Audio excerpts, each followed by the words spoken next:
catastrophes.fm. Back again. Today I've got Patrick O'Hara. Patrick, before we get into it, your name on the screen says Pat R-C-I-K.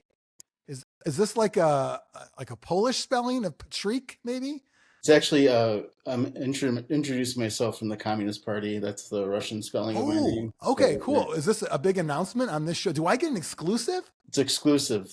Nobody knows. Not even my wife knew that. So it's like Wow. you're getting something. Yeah. Okay. Well, you know what? I hope you look good in red. That's all I'm saying. I think you would too. I So, look good. You know, I'm actually I'm trying to get them to change their colors to pink, which is a lighter shade of red.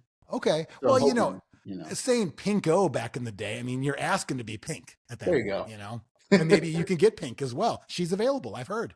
Oh, well, dude, that would be a get. That would be a get right there. Yeah, what a great Russian pink would be amazing. I'm imagining like Brigitte Nielsen from Rocky Four, Yeah. just strong and it kind of puts him in his place where he needs to be. Drago, you'd be Drago, of course. Oh yeah, for sure, definitely. I look Well, like that. yeah, you do. Yeah. We're going to get to you as a superhero in a movie later on. We got a lot to talk about. So today we're going to get into this awesome Deadpool book over here. This is Deadpool, Dead Presidents. And I'm going to throw a little bit of flex out there right now. I'm one of those guys that's going to say, I like Deadpool before he was popular. I had New Mutants 98. I still have it. I had the first series, Joe Kelly, and then he blows up. And I'm happy. I love all the new fans, but we get a lot of new books as well. We're going to talk about that. So, Patrick, you are a comedian. I am. I would say at this point, a famous comedian within your circle of influence, right? Definitely. You're famous in your circle. I'm YouTube famous. It's okay. Yeah. I mean, that counts. That's all you need to be.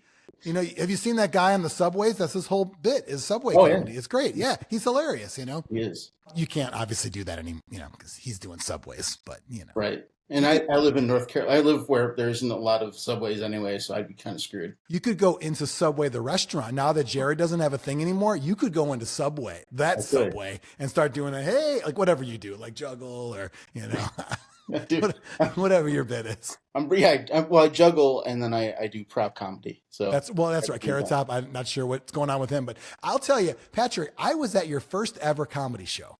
You were first ever, and I remember one of your jokes. If a doctor is doing a colonoscopy and he stops in the middle, is that a semi-colonoscopy? Yeah. And you had a couple of groans, couple of laughs, groans. But that's a lot of my jokes, I'll be honest with you, even to this day, that's the reaction I get because I tell a lot of one-liners that are just kind of on the oh, I can't believe you actually thought of that. I have a new one in my. If you don't mind me sharing a joke, I'd love to have you share exclusive. I mean, we already know communist Peteric is already in, and obviously some new material is great. Well, I have this joke in my act where I say that the past tense of a cucumber is a cucumber. Oh. Cucumber. Is that supposed to be like innuendo as well, or no? No, not. Well, I guess for some people it might be. If you're using it for certain reasons, I guess. Is your comedy's not really that blue though, right? It's not really. No. What color is it besides red and pink? It's teal. Oh, teal's good. Teal's nice. It's kind color. of it's definitely good reaction from the crowd too. They like that. I'll tell you, Patrick, you have been around the Chicago area and now you've moved onto the East Coast. You are basically, I would say, the first person when I got into radio was like, I think this guy has the job that I want to start off with. Okay. Do you remember, you and I worked at 95.9 The River, which by the way, you're now the third River alumni on comics.fm. We had Nate Nelson, we had my friend Josh Aldis, and now we've got you. Obviously, our final episode is going to be Danielle. Then the show's over because you can't get any better than Danielle. No, Danielle would be a great get. That's the tops right there. We were at an event, and you said to me, "You're probably going to take my job one day." I did. And you said those words, and then a week later, what happened? You were. I don't know. I don't know. You tell me. Were your services no longer needed, or was it like a ghosting? It was kind of a ghosting, to be honest with you, the way that it happened. Like, they would put out the schedule, but I noticed that I was getting less and less hours each week, and I was looking at it compared to other people's hours, and I was like, this is curious. It's interesting. And then they just stopped putting me on the schedule, and I was like, so what does this mean? And they're like, well, we're sorry to let you know, but we have to let you go. And I'm Oh. like, okay. and and you're thinking, if I didn't ask, would I still work here? I Was it like know. you wanted me to ask that? I could Yeah. still show up to like remotes and be like, I don't know. According to them, I'm still employed. I'm So gonna try to put a time card in like a little bin somewhere and see if I get paid. I don't know. We'll see how it works there. But that was something that I learned early on, that it's a weird industry, radio in general. It's not like cutthroat, like evil. It's more just weird and strange and passive aggressive and all these things where you just never really know where you stand ever. right, And at the same time, someone's getting told we don't have the budget to keep you on. They're bringing on people that are eating up the same budget that you would have. Like, why didn't you just tell me you don't like me? Well, I can't say I don't like you. It's just kind of strange. But I do remember toward the end, were you filling in on the morning show a couple times? Did you do that? Some of that? I would do, yeah. It was on holidays when nobody was listening. Basically, is when I filled in. You know what I mean? It was like doing. It was more of like afternoon slots, like Okay. afternoons. I wasn't really doing. I think when we talked about Danielle formerly. I think she Yeah. had the morning spot, and then I did afternoons. But it was on holidays and Yeah, stuff but it like was that. probably like while they were before they hired Scott, and like kind of like what are we gonna do and all that, and Yeah, and I yeah. remember So early on meeting you. I'm like, okay, this guy's pretty funny, dry, very, you don't know what you're dealing with. We were at a remote. Some listener came up, and I'm trying to just observe. This is me, and you and I are like the same age, so like I'm thinking we're not young 20-year-old intern part timers. We're at this in the radio game being 28 is like, we you're a should probably, dinosaur. yeah, right, exactly. So we're at an event and I'm like, okay, how does this guy interact? Because I want to kind of do what he's doing if I want to, get my first gig in here, go from intern to what you were, which was basically remote tech, whatever you Yeah, want to call it, producer. yeah. And I remember some guy came up, we're at like Meyer maybe, and some guy came up to you and he was wearing, God, it's so weird how my brain works, by the way. It he was wearing some kind of like pajama pants and they were like koala bears or something weird. Yeah. And you gave him a hard time about it. And I'm thinking, this guy's kind of a dick, but it's funny. It's fun because the person you're talking to could be a listener of the station. He could be Right. chosen to fill out a diary and give us ratings, and you're making fun of his pants. And then he Yeah. left, and you saw him again come by because I don't know, like maybe we hit people on the way in, the way out. You're like, hey, you gonna go get some new pants? Those pajama pants. The guy's like, hey, like enough. Like he was getting irritated, He and I didn't he love didn't appreciate it. you were relentless on him for no reason, and I thought that was hilarious.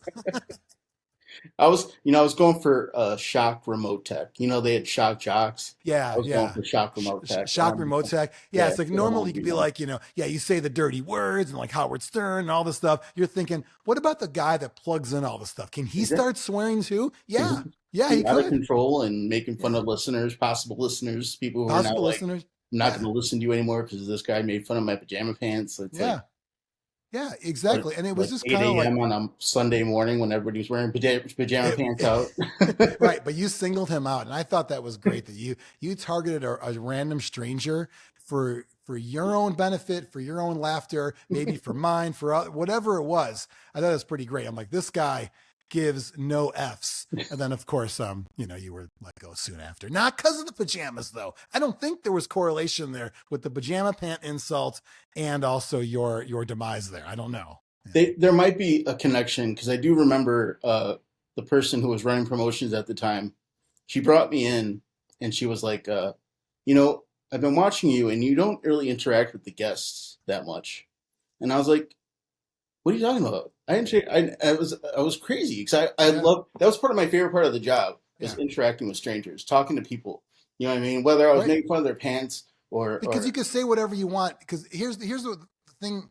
We talk a lot on this show about behind the scenes of radio, and one of the great things is there's a built-in clout. I guess you're wearing the radio shirt. You work for yeah, the company. Whoever you're talking to, if they stop, that means they think your job is cool. So you can get away with a lot. You can get away with making fun of a guy's pants, and right. in a weird way, it prepped you for comedy because you're doing crowd work and you can say whatever you want because you're the guy with the microphone, right? And the way I looked at it too is it could be a possible way of getting listeners too, because that guy may have never heard of the river before, but now I'm making fun of his pants, and oh my Yeah. gosh, you got Boston playing in the background. Oh Yeah. my gosh, they play Boston. Oh my god, it's great. I Yeah. love this station. I think now I don't care about he. You're not gonna see my pants on a daily basis, so Right. whatever. Well, and it's an experience. Right. You made him leave. Anybody can give away a CD or a DVD, whatever he had at prizes, but when you give somebody an experience at that moment, they'll never forget it. I didn't forget it, and Yeah. I was working there. I wasn't even the person that should have been wowed by your basically jerkiness towards his pants. I just thought that was pretty great though. But over time, you and I kept in touch, and Yeah. we made sure that, supportive in all of each other's ventures and all that. I think it's great the things that you've accomplished. You've done some work in TV behind the scenes and all that. When did you decide that you're like, I'm going to get into comedy? I'm kind of done with broadcasting.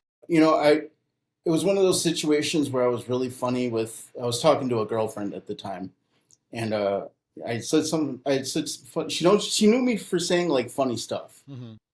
right? Yep. And that was just privately, like private conversations. And she's like, my buddy's a comedian. You should try to do an open mic at this place where he frequents. And that's what led me to do it. I did the open mic because of an ex girlfriend saying I was funny.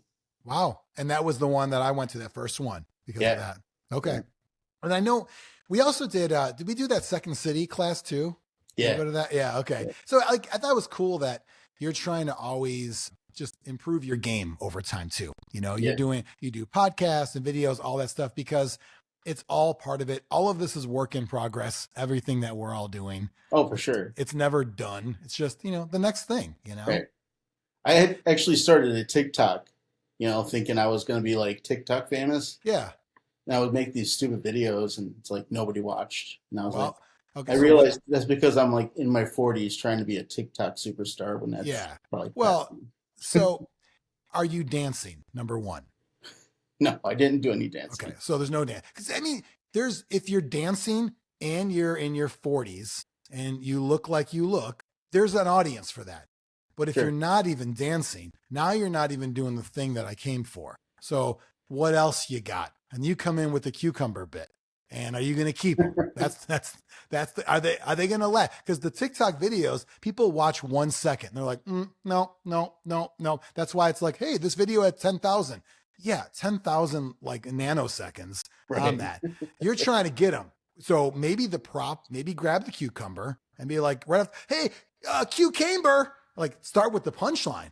Get them in. And they're like, cucumber? What the heck's a cucumber? I better watch more of this Patrick O'Hara fella.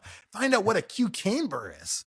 Well, and I like the idea because then I can further like promote myself by putting a link to OnlyFans down in the bottom. Yes. See what I do with the cucumber next. Okay. So I knew there was an ulterior motive, and I knew it was going to end up like that somewhere. Right. I think it's important that you've also put all your stuff out there, YouTube, everything, whatever the next thing is, you're always out there. And I do want to say too, do you remember years ago, we had kind of like a river. No, it wasn't a river get together. It was actually maybe just a few other people and we had a bit of it was like an eating contest that you signed up for. Do you remember that? Yes. So I was hoping you'd bring this up. Yeah. Thank you. Yeah. So those watching, so there was this restaurant, Wingtown. Like Wing Joint or something. Wingtown, like that. Yeah. Wing Joint, Wingtown. But it was actually a contest about their burger. So I remember going in there and they have like a wall of fame. And on this wall of fame are pictures of people. What did they do to get their picture on the wall? Well, they had to eat, I don't know if it had a name. Well, maybe it did, but essentially it was 2 half-pound patties. So basically a pound. And then it was like, or no, 4, sorry. 4 half-pounders. So it was a 2-pounder. So 4 half-pounds. And then between each burger was cheese. And then there was bacon as well. Yeah. And there was fries and there was onion rings. And I think it was like a $20 meal, maybe even 25. It might have been 30. It might have been 30, yeah. Yeah. And if you eat the whole thing, you get it for free and you get your picture on the wall of fame. And you get a t-shirt. And so I remember looking at this wall of fame and it's, high profiles, right? you're going to the bathroom, you're going to see the wall of fame out there. And you're like, what is that about? And there was a guy's picture on there. And I don't remember his real name, but it had a nickname. And it was something, the Wolf, and then his last name, like Joe the Wolf Smith. It was like the Wolf. And Right. underneath his name, it said the Wolf, it said 8 minutes. So he ate this thing, not in 30 minutes, which was the contest. He ate it in 8 minutes. He's the Wolf. He's got the top spot on the wall of fame at Wingtown Grill. And so we tell you about this. And I don't remember why, Patrick, you were tapped to do this. Like, were you Didn't bragging I? about your eating prowess? Like at one time, like, oh, I could do that. Like, was it like, okay, go ahead? Wasn't it that I was trying to get you guys to wait for me so I could hang out because you guys were gonna go out to eat, and I was like, wait for me, and I was like, if you guys wait for me, I'll do the challenge or something like that. Wasn't it? Oh, Isn't that because the maybe you were like premise? running late. You were like running late or something. Yeah, And you said, you know what? I'll do that. That was the trade off. You'll do the challenge if we wait for you. yeah, yeah. I And think that's so how it turned out. that's hilarious. And Like, so you, we're all eating just regular, whatever, just, a couple of wings here and there, modest lunches, whatever we had. And all of a sudden, they bring by this monstrous plate. It was by itself, the burger took up a whole plate. Then there was a plate of onion rings and fries. yeah, And you had this 2 pound burger, tons of bacon, tons of cheese, all that. And you're eating it. You're eating it. And your face is getting red because you're just like, just downing this. You're just like I was sweating. sweating. I can tell you're getting hot. You're just, and then the timer starts, like the actual, like, you got a minute left, whatever that, Yeah, the yeah. workers there come by and they say something and you're shoving it in. And Just we're thinking there's no way. There was way too much in your plate. Cause if I recall, you had the burger, but then it got to the point with like the fries and everything. I'm yeah, like, man, like there's no way. Like he's having a hard time already getting it down. You shoved everything in. It was like 10. Like the owner comes out. He's like, yeah, 10, 9, 8. And you're shoving everything in your mouth. And it's like cheeks out there, like an old jazz trumpet player. You got the cheeks with all kinds of fries, meat, onion rings, everything all in there. They're like, time. And everyone's cheering you on. That wasn't the end of it, though. Then you proceeded to spit out a good chunk of what was not digested. yeah. And at that point, that's when the judges were like, all right, what do we got going on here? Do we have somebody who digested this? Or do we have just like I shoved it in? Because I remember it's kind of embedded in my brain. It would be like if you ordered mashed potatoes, except you didn't order mashed potatoes. Right. You mashed the fries into potatoes that got spit back out into the plates. Did Yeah. you think at that moment, you're like, oh man, I blew it. I should have just possibly choked and died because that could have happened. And you were trying to not do that. Do you think I just blew it? I spit it out. I'm not going to get it. Like, did you actually think you had it at that time? No, because actually, I don't know if you remember this, but the rules were as long as the food was in your mouth, you won. Oh, that was in the rules? Yeah, that was in the rules. Like as long as like you had the plate clean and every piece of food was in your mouth at the Yeah, time when the timer ran out. I don't know if they changed rules for me just so they could have another winner or not. But maybe. that was why I was shoving everything in my mouth Yeah. because they said if you have everything in your mouth, you win. Okay. So So I'm guessing suddenly, maybe, when you got like someone like the wolf there, right? The wolf yeah, is doing it in 8 minutes and it's like, come on. And all of a sudden they're like, we're not getting any more wolves. Like we have the wolf and we can't have a wall of fame with one picture. So they're like, you know what? It's like, it's like, let's loosen up the rules a little bit. let's bend How it up. about if he shoves it all in his mouth? Yeah. Okay, we'll do that. Because then they know at that point they can get you. Because that's what you had that last gasp of like, get it all in. So, And fries are always my undoing. I don't know if anybody else has this reaction to fries, but like I don't. I have a bad gag reflex with fries. Like oh, really? if I eat too many fries at once, all of a sudden I feel like I'm gonna like relieve myself of them through my mouth. Oh, wow. I, And I, yeah, I don't have that with fries. The closest I came to probably what you're describing is it was a Raising Cane's, and it's always the joke in my head because they have a thing called the Caniac combo, but I yeah, call it the cardiac combo because I actually did almost have a heart attack while eating all those. in my car, which is also like the loser way to eat Raising Cane's. It's already bad. You're eating like 6 chicken strips and 2 Texas toast and the fries, but then it's alone in your car. It's like, is this where I die? Is it with Raising Cane's in my car? It's awful. So cardiac combo is what I always call that one. And like they were probably watching on their, if they were anything like me at work, Yeah. where I saw somebody alone eating in their car, that became my entertainment. Oh, you're watching them eat. Yeah. Yeah, because I'd sit there and be like, okay, well, this guy has a lot going on. He's eating alone in his car, and Yeah, yeah. Maybe a little play by play, like see kind of like, oh, he's doing a lot of fries at once. Hey man, savor that thing. No need to exactly. shove it. They're not going anywhere, He doesn't look well. He Yeah, doesn't he look. doesn't. Is he having a heart attack? I don't. Yeah, Oh, and no one's gonna save him because hey, come on, right. Well, it's better. it's It's better for TV and YouTube and hits like that on it's social better to media if you take get your the guy dying. take your phone out, get him dying. No Right. reason to save. We're not doing that. Right. So. Patrick, I want to talk about the book I gave you was Deadpool, Dead Presidents. And Yes. this version of it here, it's actually a different version than I originally had. I had the original trade paperback that was, soft cover, and there was several in this series. And by the way, it's the second book we covered on comics.fm in a row, written by comedian Brian Posehn. Brian Posehn and Gerry Duggan do the writing, and the art on this one is from Tony Moore. This is like some kind of different version. It almost, they're compiling a bunch of the best Deadpool stories Yeah. because this is 201. This was actually not called that when I bought it. So 66. So some kind of other series, but I thought hardcover is always nice to get that. And I think this might be made in another country because the pricing on the back is UK and it's got pounds. I don't see any dollars in there. So like almost like an import CD back in the day. What I like was it's that all killer, no filler. I believe also a Sum 41 album. And this book basically says, Deadpool, the presidents are back.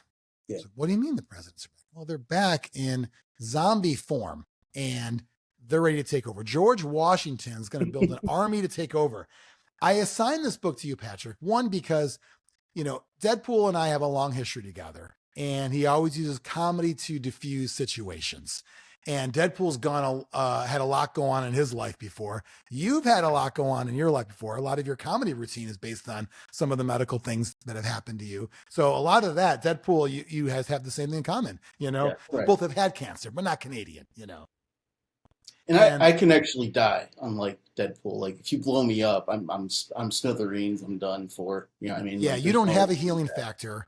Right. Deadpool, his cancer wasn't cured, but it's constantly regenerating his body. Right. So he's always dying, but never actually dead. Right. And what I thought was cool was, having an awesome character like Deadpool for the first time we covered him on comics.fm, bringing you on, knowing that you also use comedy as a weapon, along with fighting ability and katanas and all of that stuff. Yeah.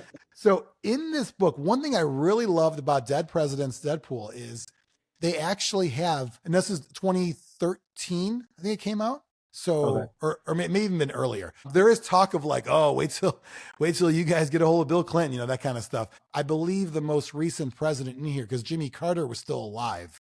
Right. And I think, isn't there a bit in here where he's like, hey, I'm still alive? And obviously now he's not, but there was a part in the book. It was like to bring out your dead in Monty Python Holy Grail. Like, I'm still alive. I'm still alive, guys. It was in there.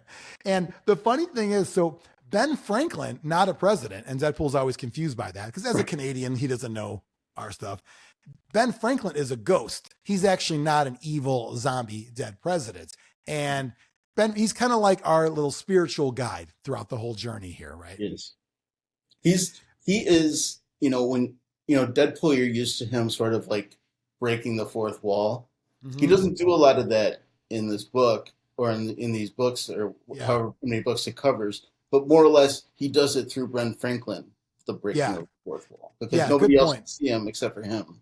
Yeah, so it's kind of his way of talking to the audience there. Yeah, there is a moment because at the beginning of the book, there's some other characters. So you'll see Doctor Strange, Captain America, She-Hulk. I think Dazzler's in there. Emma Frost is in there. There's other characters in the book that make little cameos throughout there. There is one panel. Let's see if this comes out. If you're watching the YouTube version up on here, but there's a part where he's like, "Oh well, they'll know." It's like, "Who's they?" It'll take too long to explain on there, and so he kind of does it for a moment, but then realizes, "Yeah, not in this book." And I thought it was Right. pretty funny.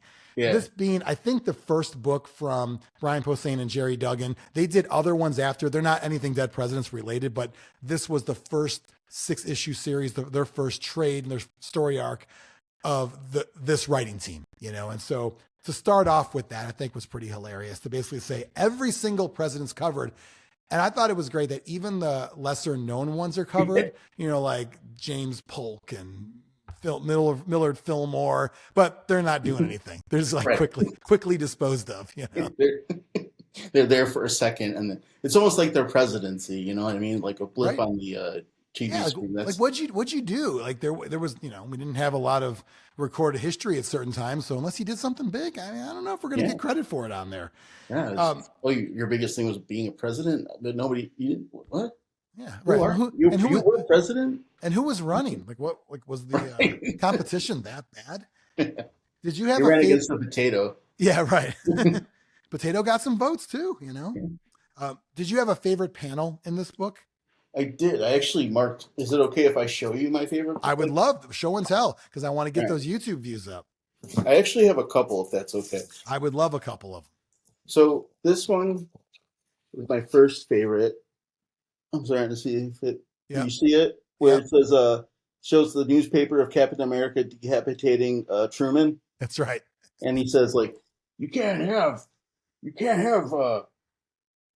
Captain America decapitating President Truman on the front cover or something like that. Yeah. I thought that was kind of funny. And a little nod to because what was it? Truman or Dewey beats Truman? Wasn't that Yeah. the old headline? That was the Yeah. wrong headline there. Yeah, so that's good. There's a ton for like president type geeks, and I know you'll post a lot of things about current modern day presidents on social media. So I also knew this was a good book, but there's a lot of little nods and Easter eggs of sorts to people who have some kind of interest in presidential history. There's a lot of presidential knowledge. I learned a lot from reading this book. Yeah. Like I didn't know, and this is my second favorite panel. I didn't know Abraham Lincoln was a fan of the chair shot. Well, yes, I didn't know that either. And by the way, my I'm along the same lines. My favorite, we're going to show you the other one there, is my favorite is really just a one kind of page artwork there of the cage match with Deadpool and Lincoln there. Lincoln's ripped too. He is, yeah. I didn't realize. And I mean, he was a wrestler. Yeah. So there was that. And there's some talk in there. Deadpool's like, tag me in. They're like, this is cage fighting. And we're not tagging people in. Because Deadpool's only knowledge of fighting is pro wrestling, of course. As a Canadian, that does check out too. That's what Canadians know. Pro wrestling's a sport up there. But yeah, so I think, there's definitely a lot of that goes on in here where from Washington, and there's some great Nixon stuff in there. That's always good. Some of the Nixon stuff was probably the best in terms of, I think the writing was spot on when they were talking about with Nixon. Every time they got a jab in on Nixon, I was just like, this is pretty good actually. The Nixon jabs were good. I love that in any time they were talking or had JFK talking, it was like the voice. It's like, well, and you read it with the you heard it with the Boston accent. He's like, hold on, let me tell you now. And there's it's really funny too, and I didn't even plan this, but the last episode of Comics Out of Femme with Josh Aldis was another Brian Posehn book. That was one where they went back in time and messed with Lincoln. They drew a penis on Lincoln's head, and they saw JFK was sort of like, cross-dress, things going on back there. And so some similarities, I think, definitely has a little bit of a presidential soft spot / fetish, I believe. That actually made me, when I saw Brian Posehn was one of the writers, it made me very excited to read because I love his stand-up. And it's great. Yeah. If you haven't seen his stand-up, I recommend it. It's very dry, but it's very not fun. A recent one though. You mean or no? Or is there a recent one or from way back? Oh no, I'm just talking about anything he does. Oh, in general, yeah. Just in general, anything. I saw. Was he on that tour? It was called the Comedians of Comedy. A year with Patton Oswalt. I think he was on. I think he was on that. Yeah, I think I saw him in Chicago. I think it was him, Patton Oswalt, Doug Benson, and Maria Bamford. I think was the other one. And Yeah. that was pretty good. I mean, hey, four That's a great comedians. lineup right Yeah, there. it was pretty great. So he was really good. And from Mr. Show Days, it's one of my favorite shows of all time. So Yeah. he wasn't like a major player on there, but whenever he came on there, and he's one of those guys when he's in stuff like Just Shoot Me and other things, like like, oh, it's that guy, Yeah.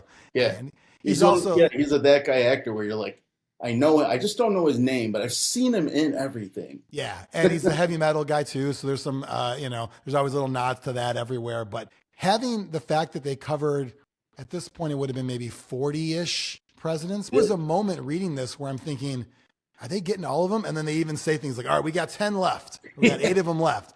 Almost like if you're keeping at home a running tally, like you're watching baseball and you keep score. You could keep score on all the presidents they re-kill because they were dead already, and then they're killing them again. One of my favorite, I didn't put this in as one of my favorite scenes, but did you remember the montage part where he's killing a bunch of presidents all in a row and every name, and they tell you to listen? Can't remember the name of the Pantera song. Oh, was it? Yeah, was it 5 Minutes Alone, or was I it? think so. Yeah. So, something like that. And did you actually? I actually put the Pantera song on while I read that because I should, because it adds so much more. You followed instructions. I should have done. You know what? I'm going to reread it, at least that panel, and I'll put the song on there. This necromancer resurrects George Washington and some other dead presidents there. And now they are looking to basically take over, build an army of undead, take over the country. They don't like where we're headed. And part of it is they can't involve the Avengers because it's kind of embarrassing. This is happening.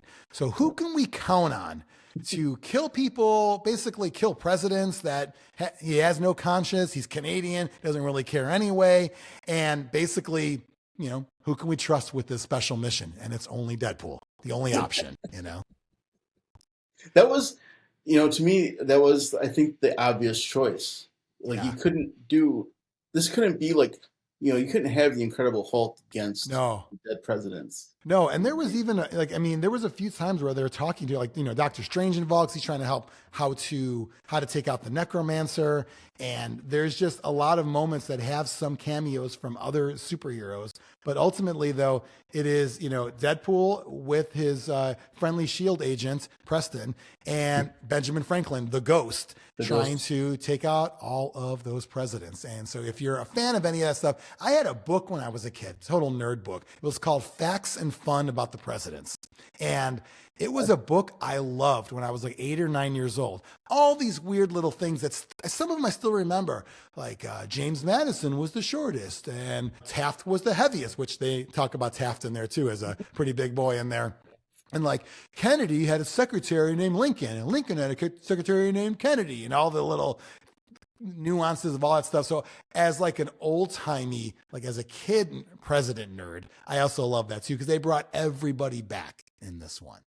Well, that was I had one of those books too when I was a kid, and it was like, Lincoln lived in a log cabin, and President Kennedy's favorite syrup was log cabin syrup. And, there's a lot of those. I mean, that by the way, as like a tangent, I'm pretty sure you can look up Lincoln and Kennedy, and there's like 50 things. There's one was shot in the Ford Theater, one was shot in a Ford. You can use that in your routine if you want. It'll kill. It'll kill. But there's so many of those in there, and a lot of just little nods to everything there. And I think the Reagan stuff, the Nixon stuff, the Kennedy stuff was all really good. The modern day presidents hit home with us much more because there's a lot more to work with there. Whereas you can make a wisecrack about, John Quincy Adams and like, I don't get it, Yeah. I had to look up whether or not Abraham Lincoln was a boxer or not because that's his thing. I thought he was like almost like a boxer, like strongman wrestler, like, come on, everybody. Like, if you're looking for a way to get votes, just beat everybody up. I love that, Didn't he box a kangaroo or something like that? If not, we can write that in. I know. We can retcon that, You can. He might have. Everybody can write something on Wikipedia nowadays. So of course we can. Yeah. We can do an entry for the kangaroo and also for as well. But there's so much of that on there that some of them have accents that you read it in their voices. So pretty great. If you are what I would call a movie Marvel fan, so you watch all the movies, that, and obviously everyone loves Deadpool, and you're like, I don't really read comics. This is one of those. I do a lot of what I call normie comics on this show because I want part of this to be gatekeeping, not gatekeeping, more like reservations about, oh, I don't really care about comics. That's fine. It is another medium though, much like TV and movies. And I'm not trying to make everyone into a full on superhero nerd, but part of why I do this show is I want to show people that it is just like watching a TV show or a movie. And when a book is self-contained, usually a trade paperback where the whole story arc is in there, you can feel good about picking this up, reading it cover to cover, takes about an hour, and you're like, wow, I went on that ride.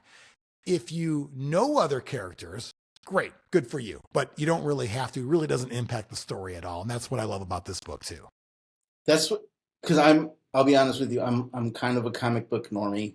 I'll read like some of the bigger ones, you know what I mean? Like Yeah. I have a copy of my own Watchmen and stuff like that. Awesome. Yeah, And great book. Yeah. yeah, great. But I'm not like I'm not like a regular comic book. I wish I was. I my money goes to vinyl records. Yeah. So it's like, I had to make a choice, but like, Yeah. because both are very, both can be an expensive habit if you, Yeah, both. Oh, but those are expensive hobbies, and comics are interesting because if you actually collect issues, it can get pricey. But if you just, my recommendation is always have someone tell you what a good story is, and then go and just get that one. And yeah, usually it's like 10, 15, $20, and you can usually get away with that. You don't have to collect the issues. So there's definitely ways. Some people are reading them online. When we talk to James on Oslo, he reads them all online. He yeah, doesn't buy really a whole lot of issues anymore. And side note, you were pretty psyched that I got JVO on the show, huh? love it, dude. I'm a huge JVO fan, dude. And the fact that I'm gonna be on a channel the Mm-hmm. same as JVO, that's how much of a JVO nerd I am. I'm Yeah, excited. me I too. keep thinking maybe he'll watch this and then he'll I see bet me he and will. he'll be like, that guy's a funny comedian. I'm going to make him skyrocket. I don't know. Yeah, maybe you can be a guest on Carcon Carne maybe one Yeah, day. Who knows? one of my comedian friends was actually a couple. He's been on there a couple of times. Oh, So who's that? Mike Stricker. Oh, nice. Is it Yeah, a Chicago comedian? yeah, Yeah. Okay. he's a funny dude.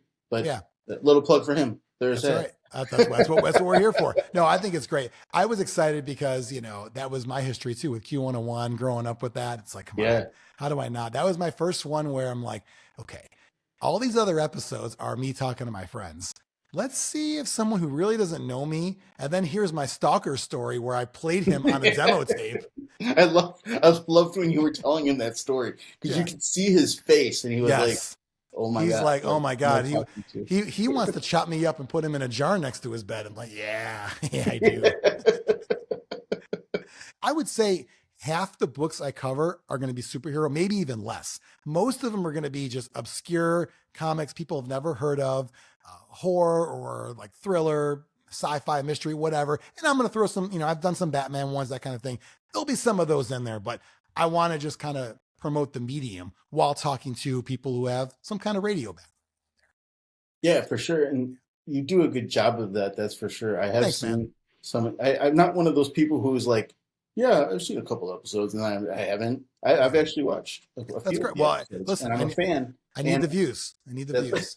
well, there you go. You get. I watch you on multiple mediums, so really, That's you're what I'm getting like talking double about. the views. You know what I mean? That's I what I'm watch you on talking about. this, and then I watch you on the iPad too. Boom. Yeah, that's what I love. Give me the YouTube on multiple, the podcast on Spotify, iTunes, wherever you get them, and then the short. Yeah, Max. In fact, if you want to, maybe even hire a click farm in India to click a bunch of things for me to get credit. I'll take that. I'll take that as well. So, Patrick, with the radio background and the comedy background, who would you say is your favorite or coolest celebrity you've ever run into? I was thinking about this, and it's got to be Adam Ferrara. He's Yeah, the comedian Adam Ferrara. I do. Yeah. Yeah, Not Jerry Ferrara. Jerry Ferrara was Turtle, not to be confused. Um, but yeah, I actually got to share a green room with Adam Ferrara, which was oh, kind of awesome. cool. It was kind Yeah. of cool because Yeah. he was just normal person. You know what I mean? He wasn't Yeah. like, "Hey, I'm trying to be funny." He was Right. just, "Hey, I'm a normal person." Me being a starting stand-up comedian had a bunch of questions, and he was like cool with answering them. Yeah. How great is it when you meet someone that is in your field and you sort of, I don't want to say idolize, but you look up to as like as someone who's successful in that and they don't let you down. they actually are cool. That's like the best feeling ever because that's to me, that's a scary thing when you meet someone and you're like, oh my God, they're a dick. Like that sucks. Well, that reminds me. One of my this didn't happen through radio, but I was working at. I used to work at Sox Park as a ticket taker, and a Nice. couple of times I got to work the gate where the players' wives came in. Right. Okay. Well, this particular day, they were putting up a statue of Carlton Fisk. Okay. So Carlton Fisk had to come through the women's entrance when he Mm. entered. I grew up loving Carlton Fisk. That That was was like your guy. Okay. my guy. I was Yeah. like, if I ever meet him, I don't care what I have to do. I'm gonna get an autograph. Yeah. So this happened. I seriously saw Carlton Fisk and I said, Mr. Fisk, I'll probably get fired for this, but I would love for you to give me an autograph right now. Okay. And he said, I don't do that. Oh. Wow. I don't do that. He said, I don't do that. And I was like, dude, I just told you I could risk my job doing this. You can't even Yeah. just write your name down on like this piece of paper I And have. this Like, is pre cell phone or pre selfie, basically. So, right. I mean, it's an autograph, dude. Like, you know how many times you run into people and you like they autograph $1 or a napkin? You know what I Yeah. mean? It's all you're asking for. To say I don't do that is awful. It was like, honestly, the autograph I wanted him to sign was a ticket that wasn't going to be used because I knew this particular wife was famous for not showing up to things. Oh, so like So, a almost like a commemorative, not used ticket. You were gonna have them sign that. yes, I had this already in my head. I was like I said, I'll probably lose my job for this, Yep. but I just want this autograph because I Worth never it. thought I'd meet you before. Yeah. And I've met my favorite player, person I idolize from my childhood to my teens. And then he said, I don't do that. I And I'm don't like, do that. wait, what don't you do? Do you not tell people that I asked you for your autograph so I don't lose my job? Because Right, that's exactly. cool. Right, That's cool if you don't do exactly. that. Now, was he still your favorite player afterwards? No, I hated him. Still do? Yeah, to this day. Yeah. To this day, I have All right. I was like, and I'm like, I'm gonna tag him when I post this one. that's fine. Okay. That's Oh, fine. what? Would you, if you got an autograph from him and he apologized, would you feel better about it? I don't know, because I'm kind of the. I'm like now I'm at this age where I'm kind of like I know that like autographs are worthless, Yeah. and now it's just a signed piece of paper that Right. what am I going to do with it? You Yeah. know what I mean? Now it's just another piece of like paper. I have to figure out where it's going to go, and Yeah. so It's hard because now I remember my dad had this we had it on our shelf forever. It was a Michael Jordan signed basketball. And then after he passed away, me and my brother went to get it authenticated. We paid $100 to get it authenticated, and the guy said it was fake. oh no, Yeah, we paid $100 to have somebody tell me it's fake. oh We were livid. Like I was like this, and like my dad got it from a friend of his who ran like a collectible store. So we don't know it. We know I did actually meet Michael Jordan when I was a kid, but it was well before I was like into autographs. It was just kind of like he was at a car dealership and it was like a little kid, but like it would have been great. But this ball though, we had it on our shelf for so long. Like that's Michael Jordan basketball. How cool is that? And then we're thinking, let's get it authenticated because then it's get the certificate. And if we ever wanted to sell it, now instead of selling it for $200, we could sell it for 2,000, but whatever. We just thought it would be good to do.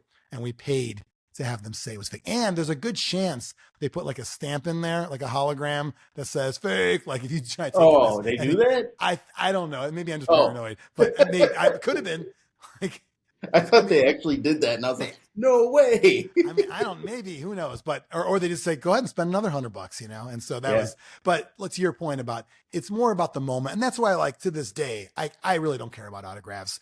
I would like a picture sometimes. I think that's pretty fun just because that's always a fun memory, but yeah. So, well, I'm going to work on getting you a Carlton Fisk autograph. Okay, And, we'll see if that heals the past wounds then. see if it heals. Yeah. Heals the wounds there. And, yeah, maybe you guys can, it's like a, where are they now moment. We'll do it on this show. Well, it's funny because you did ask me to think of like famous people I've met, Yeah. and the last famous person that I thought I met was the bassist from Green Jelly. Oh, And okay. if you don't remember Green Jelly, they had the song Three Little Pigs. Three Little Pigs, Yeah. right? Yeah. And it was a claymation video. At the time, it was like pretty funny. Yeah, Everybody loved little pig, let me in. And then what do they say? Yeah, There you go. exactly. Just like, see, we That's just the acted one. it out That for was you. it. That was it. You don't need the bassist. That's Right. usually you don't in general, but yeah. but I posted on Instagram that Yeah. I met the bassist from Green Jelly because I'm thinking this is the weirdest celebrity sighting ever, Right. right? Like he's working at Home Depot right now, Wait, and that's where you met him at? that's where I met him. He was at home. I told him we were working on something together. I just so happened to mention I was a comedian, and then he was like, "Well, I'm the bassist for Green Jelly," and I'm like, "No, you're not." And he's like, "Yeah, man, I am." And I was like, "Fine, I believe you." So I took a picture with him, and Yep. only to find out Green Jelly actually changes their basis like depending on what region they're playing in. So it depends. Like Oh, you could it's like have a traveling, like they don't, he's not really in the band. right. He's just like Interesting. one of those touring members that they put at the bottom of the Wikipedia Ah, page. But not even that. He wasn't even on like anything. He could have been lying. You know what I mean? he But could have been. Yeah, it's unfortunate that your jelly was tainted, you know. it was And tainted. you're like, were you Being around when result. you were green jello when you started and you had to change it? Right. It was a whole thing and all that. That was a big controversy. I remember when I was in It high was hard school. to It was, believe.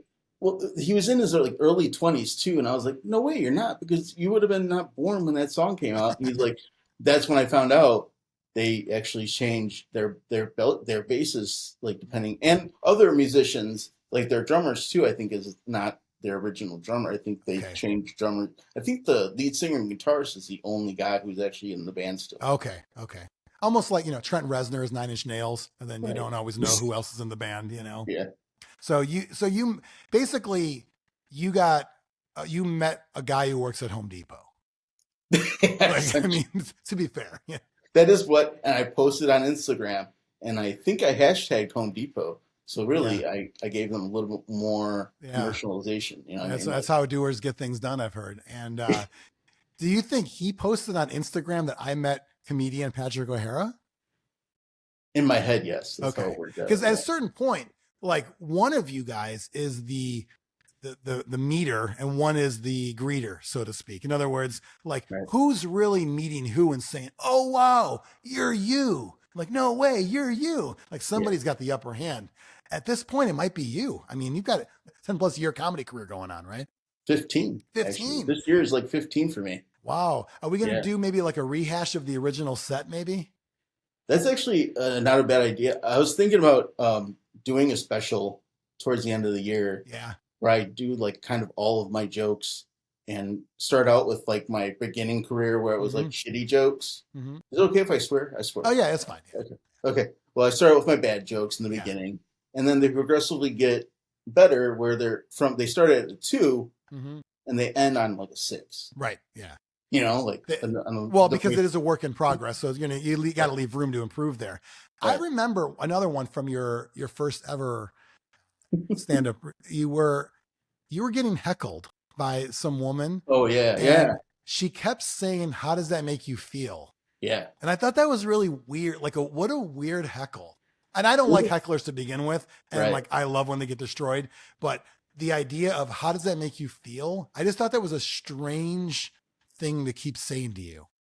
Yeah, yeah. And I remember trying to ignore it because it's a weird heckle to try to respond to because you're Yeah. like, I don't, I don't feel this is a joke. I don't know. I don't Yeah. feel really Almost like anything. she's trying to like do like a therapist joke. Is that the idea? Like she's trying to do like now tell me how that made you feel. I was trying to analyze like you're not even heckling correctly. Right. She was not, Yeah. and it's my first time ever on stage, and she knew this. So Mhm. why are you even trying to heckle me in the first place? Like, I don't have a good, I think I came back with some kind of, oh, I remember my comeback, and it Oh, you wasn't a do. great Okay. comeback, but Okay. it worked because my family was there, so they thought it was hilarious. My family and you Yeah. basically were the Me, crowd. I think Bobby Cranston was there and we were Yeah. clapping hard because we wanted to make it known that we were there. But she was like, she kept saying, "How did that make you feel?" And I said, "I don't know. You have to ask my family." And then I pointed like this to the crowd Yeah. to indicate that my They family, were they and were there. they loved the fact that I made them part of the show. So they Yeah. clapped and they laughed when that was really just a really bad comeback. But it ended her heckling. It did. It did. She That stopped heckling. there So you go. Because she I knew think. she'd get her ass kicked by an entire family after the show. You watch out for the O'Haras. All right. I'll tell you that much. Cool. we're Irish and we've been drinking. That's So, right. Yeah. Well, that's a little redundant, but right, it's for sure. it's assumed we know this. So obviously, comedy, radio, TV, you don't a lot, met some people there. Going to the comic side again, if you were a superhero, if you were, I've got superpowers, what would be your powers? What would be your name, your whole gimmick, and who would play you in the movie? Okay, so this is multiple question answer. So I have two answers for my superpower. Okay. Wait, where's the camera? Two. Yeah. For my superpower. One would that my thumb turns into a quarter, so that when I go to Aldi, I have instant access to a cart all the time. That's good. Yeah, A so my removable thumb, quarter, or like it like forms a quarter, so you keep it in the cart. it forms into the quarter and I keep it in the cart, so I just look like I'm pushing because I don't want people to be like, "Oh my God, he's doing something illegal." You know what I mean? Right, illegal, or even worse, this guy has a quarter thumb, Right. quarter like a second thumb, which is a quarter, like protuberance, if you will. One Is it a hand, counterfeit quarter too? They might be thinking it's counterfeit, so they yeah, could get me on that. And yeah. We got I don't want any trouble. yeah, we got old skin quarters here again. It's like we don't need that. You know, Now you only have one hand free to like pull stuff off like that you're going to buy though. Then right. so that's a little bit of a hindrance there, which is actually good. It gives your character some like some faults. Every Like, character has I'm a not kryptonite. okay. So you got a built-in quarter in your thumb. That's one. Yeah. The other one is I have X-ray vision, Mm-hmm. but I can only see through my wife's clothes because she would murder everybody if I could see everybody else through their clothes. So X-ray to see like the nude body, or are we Yeah. going to the skeleton X-ray? No, just the new. I don't want to see the inner workings. You know what I mean? So how about this? And you can run this by her if you like, just to make sure it's all kosher. The power on her goes to her nude body because it's like a low power X-ray. But everybody else, you see their bones. Is that still okay? I don't know. I don't think so because I'm. Do you get off on bones? No, I don't know. Are you don't. are you a skelephile? I'm a skelephile. That's a new thing. It could be. Yeah. That's going to be the title of this show. If you do, I don't know if you do titles of shows, but usually I just put your name in there. We'll put it in the notes as well. Yeah, we'll put it in the notes there. And you know what? For Halloween this year, it's a reason to do your David S. Pumpkins, one of the side guys, one of the skeleton B-boys, if you will. Right. But so X-ray vision, but only works on your wife.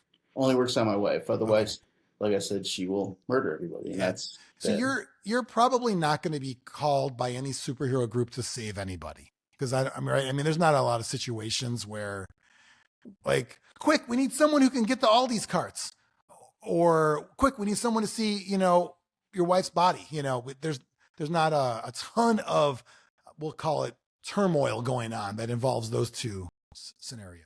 I thought of plots in my head though. Oh, okay. Let's plots. Let's hear them then. Okay. Where my guy's Quarterman. That's his name. Quarterman. Quarterman. Okay.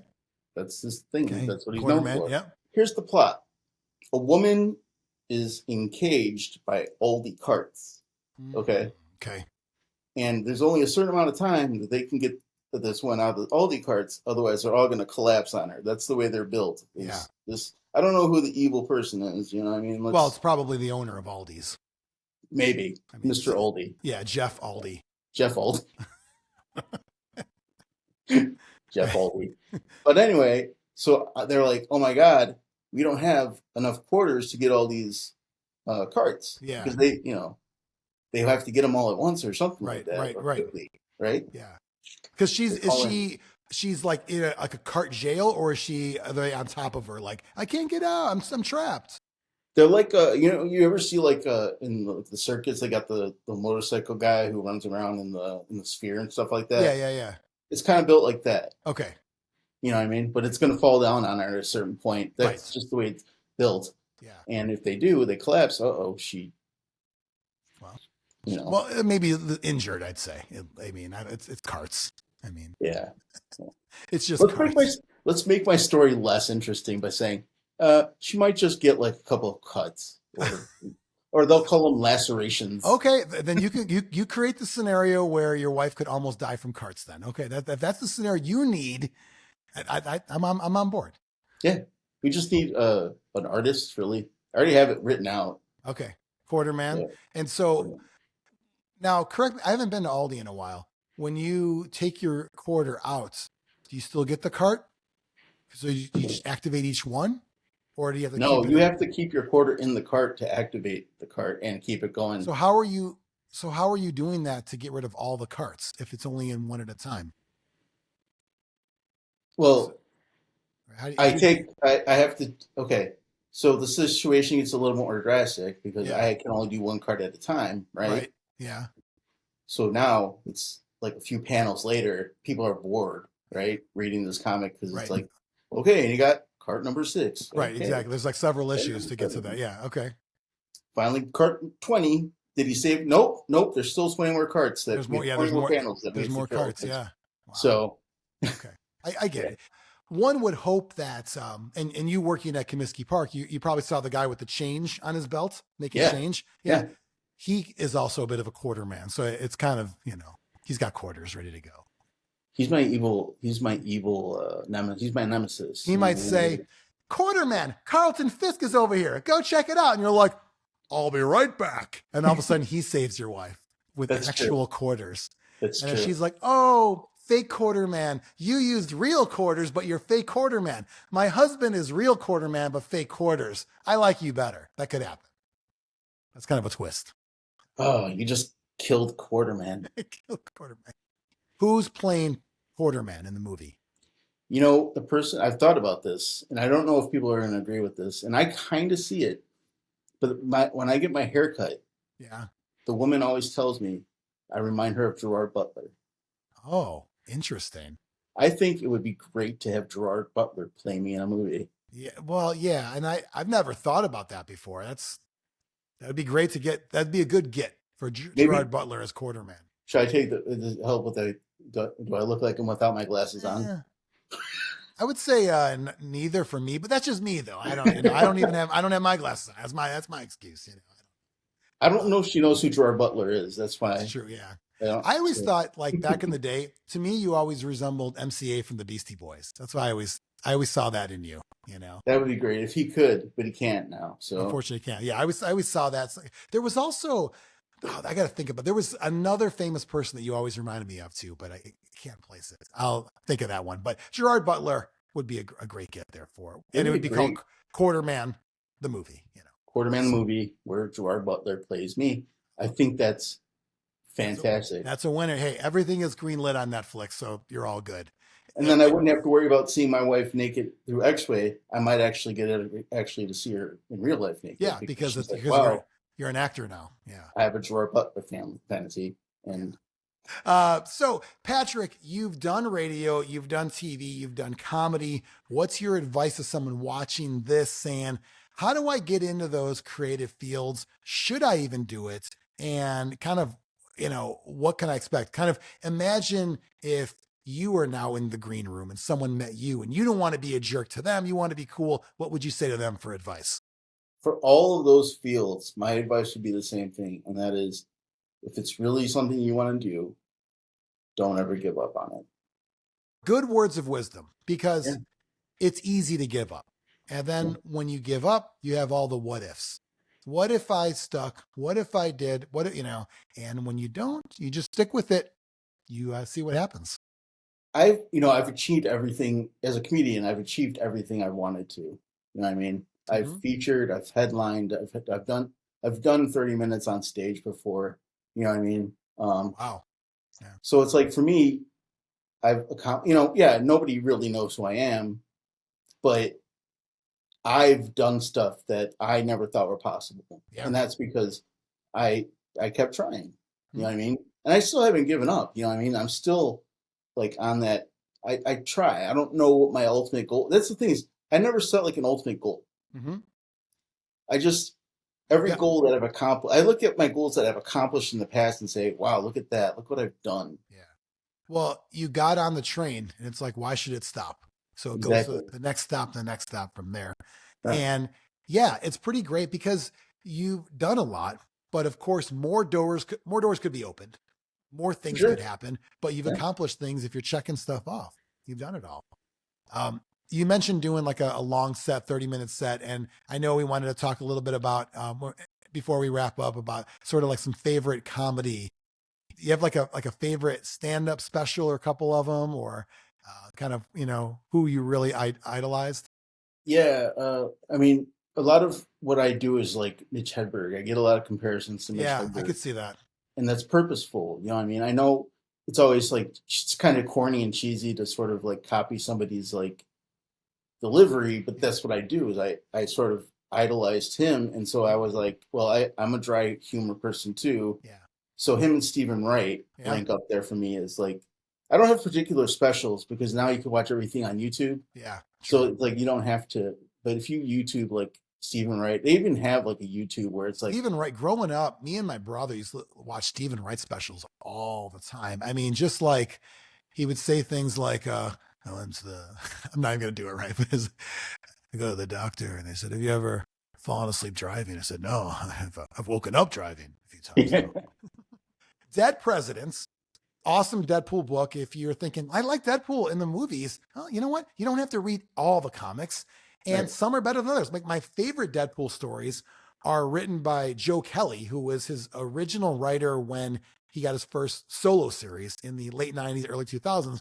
But it doesn't mean that's the only thing that's good. These are amazing, and these are right up there. So pretty great. And This was yeah, I told you this privately, a fun, quick read. yeah, You know, it's a yeah, fun read, and you don't have to dedicate a ton of time to yeah. it. Maybe an hour to get through the whole thing, maybe. Yeah, Yeah, and it's like nonstop. Like every page, there's something funny happening. yeah. Signature Deadpool stuff is in there Yeah, and it's great. And so if you want a book to jump into because you like him in the movies, check that one out. Patrick, what are ways people to watch all of your things and see what you're doing? probably. You know, I'm on Instagram at Patrick O Comedy. I'm gonna start posting more reels and stuff like that about my comedy now, and then also on YouTube, just look up Patrick O'Hara, and Yeah. eventually you'll find me after a few people I've probably. learned the short form is what people like, Yeah. so you got to Yeah, so give. I'm gonna start doing that. I'm gonna just start uploading like just clips of my comedy on Instagram. So it's probably the best way for Yeah. people to really see me. Follow Patrick O'Hara, also Patrick O Comedy, Yeah, wherever you get all your stuff. Make sure to comment on our YouTube videos, comics.fm. Subscribe. If you want to get some swag for the show, you can get a shirt, a mug, and a sticker. Go to comics.fm. Yes, that's an actual website. Everyone thinks it's just a name. No, it it is. actually works. Put it in there. Because when you go to comics.fm, up in the little search bar there, it gives you everything: the TikTok, the Instagram, everything you could possibly want and more. Patrick, thanks for coming on and talking to me about comedy, Deadpool, The River, the third alumni of The River, the guy who I took your job. I I mean, you could say I started your radio career from on. there's no doubt you did. You stepped aside. I You paved the way. you paved the way. You know what I I mean? handed the torch. Yeah, it's like I'm trying to think of a sports analogy, but you stepped aside and like, listen, this guy, this next kid's coming along. This next kid, he's like same age as you, or maybe even a year older. That's okay. This next kid's coming along. You're gonna love him. I'm gonna see my way out. I know the kangaroo pajama pants guy is still gonna file a complaint at some point, but no. But you did a lot there. It was awesome because that's how I got to meet you as well, and basically catch all the cool things you've done. You've done something that I have yet to have the balls to do, and that is stand up comedy. So I It I only I only have one ball, so really it takes one ball. You know. that was in your first bit. You showed your Yeah. mom. You showed your mom your balls. I remember Yeah. Yeah. that. So you know how many people say, "Oh, I could be a comedian.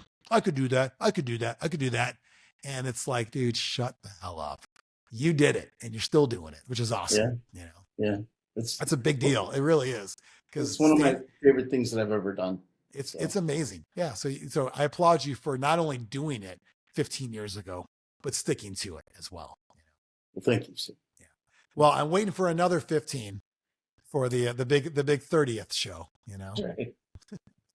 When I get somebody like pays me at least $1 to like do a special or That's something, all right. please. Hey, you know what? Your final show, Carlton Fisk gets wheeled in. He's got a walker with like the little tennis balls on the thing, and he comes in and he's like, "My friend, I owe you an autograph." And you're like, your hands don't even work anymore. No, thank you. I think the perfect ending to that though would be, I owe you an autograph, but I'm sorry, I still don't do That's right. that. And then you do get fired from your current job Right, for the request as well. right. Awesome. Patrick O'Hara, thanks for coming on Comics.fm. I appreciate it. No, thanks for having me, man. This was a lot of fun. Awesome. Thank you.